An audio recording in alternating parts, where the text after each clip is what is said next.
São Paulo. Cíntia, muito boa tarde. Boa tarde também ao secretário Edson.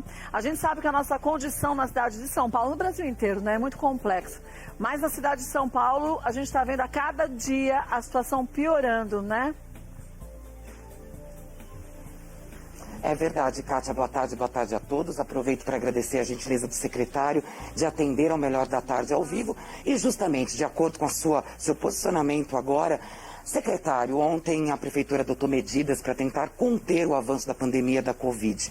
No momento, qual a situação atual da ocupação de leitos em UTI, de infectados, de mortes? Por favor, atualizando o público do Melhor da Tarde. Obrigada. Boa tarde, Cíntia. Boa tarde, Cássia. Nós estamos no momento, sem dúvida nenhuma, mais dramático da pandemia no país e, obviamente, em São Paulo, no estado e na capital. Hoje nós estamos com 88% dos nossos leitos de UTI ocupados, 80% dos leitos de enfermaria. A pressão é contínua, né? Para que a gente possa exatamente, a cada dia, iniciarmos aí, para você ter uma ideia, hoje iniciamos com 461 solicitações de internação em leito de UTI. Né? Você vê o tamanho da gravidade. Abrimos 555 leitos na semana passada, estamos fazendo toda a transferência de 2 hospitais de todos os pacientes que não são Covid, para que nas próximas 48 horas esses 2 hospitais possam estar quase que plenamente ocupados por pacientes de Covid-19. Então é um momento muito difícil, dramático. Por isso, o prefeito Bruno Covas apontou ontem as medidas que foram anunciadas de antecipação de feriados para que a gente possa, durante 11 dias, né, fazer com que a população compreenda a necessidade absoluta, importante, imperiosa, de que ela não transite, que ela não circule, que ela não ande pela cidade. É a única maneira que nós temos de reduzir a tremenda transmissão da doença que tem nesse momento. Agora, secretário, eu acho que o mais triste é a gente ver essa situação que a gente está no país e poderia ter sido evitada lá atrás no Carnaval.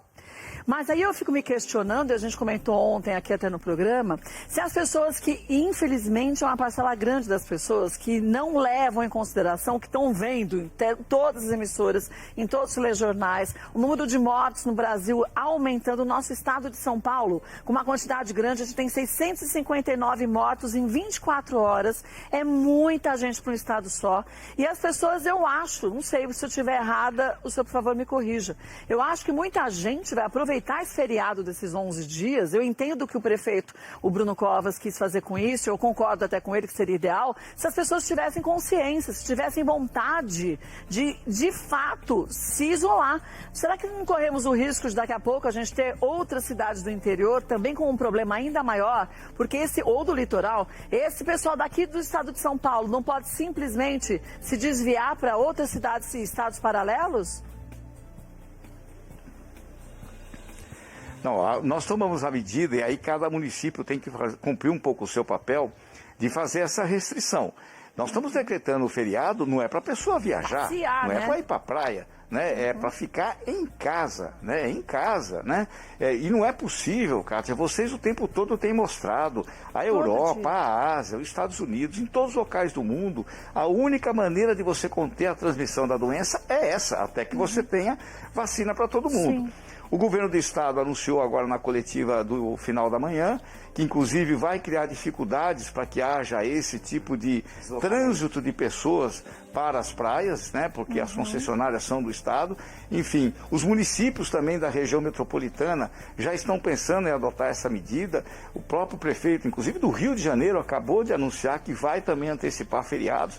Porque se nós não conseguirmos resolver dessa maneira, nós vamos ter que tomar medidas ainda mais restritivas.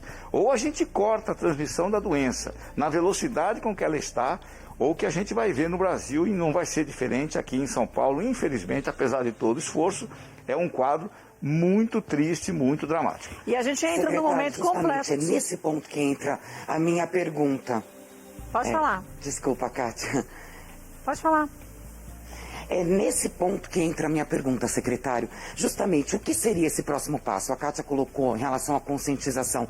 Não dá para o secretário, para o prefeito ou qualquer autoridade entrar na cabeça de cada cidadão. Isso é o livre-arbítrio e a pessoa ter consciência da gravidade. Mas qual seria esse próximo passo, que eu acredito que esteja muito próximo de algo extremamente radical, se infelizmente dentro dos próximos dias ou 11 dias não obtivermos o resultado mínimo esperado? Bom, os feriados que nós antecipamos, Cíntia, é exatamente para a próxima semana, para sexta-feira. Depois nós teremos os feriados, mais 4 dias na outra semana. Então ficaremos até os dias 5 de abril, né, sem movimentação na cidade. O próprio governador já colocou para o prefeito a possibilidade de antecipar também o feriado de 9 de julho. Então nós teríamos um dia a mais ainda ao final disso tudo. Uma medida mais dramática, nós precisaríamos fazer o quê? Ter uma articulação com a região metropolitana. Vocês sabem, aqui na cidade de São Paulo nós temos 1.700 ruas que começam na cidade e terminam em outra. Aqui as pessoas moram no ABC e trabalham em São Paulo ou vice-versa.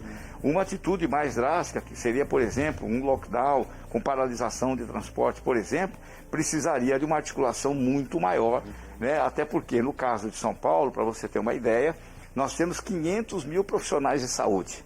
Essas pessoas têm que transitar na cidade para poder ir para os hospitais, né?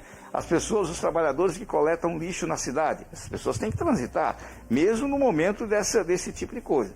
Por isso que é muito importante as pessoas entenderem que essa antecipação, essa paralisação de 11 dias, ela precisa dar certo, e já deu certo ano passado.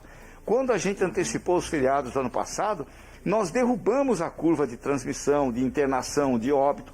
Ela pode dar certo de novo. As pessoas precisam acreditar nisso, porque a gente não tem mais, Kátia, mecanismos, né? Mesmo com todo o esforço, os nossos profissionais de saúde estão esgotados, né? À beira da exaustão, e isso tudo tem limite, obviamente tem limite.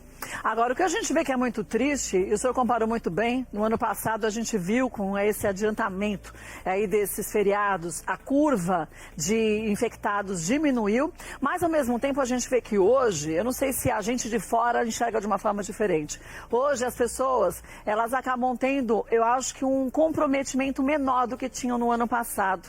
Ano passado, com a doença nova ainda, e todo mundo desconhecendo muito dela, embora a gente não conheça direito nem hoje, as pessoas seguiam as recomendações. Hoje a gente vê as pessoas criando festas e cobrando R$800 para que outras pessoas venham nas festas, e isso a polícia batendo, levando para a cadeia e tudo mais. Tudo bem, vai para a delegacia, a pessoa assina lá um termo e pronto.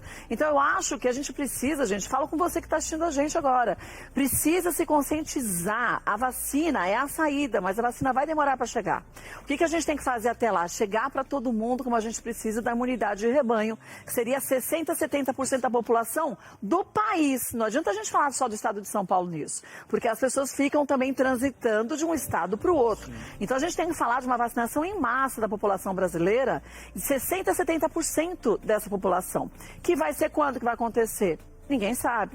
A Secretaria de Saúde do governo, eles dizem que até novembro, dezembro, as pessoas estão vacinadas, mas é o mundo procurando vacina. Então a gente só pode até então fazer o seguinte, cada um fazer a sua parte e faça a sua você também.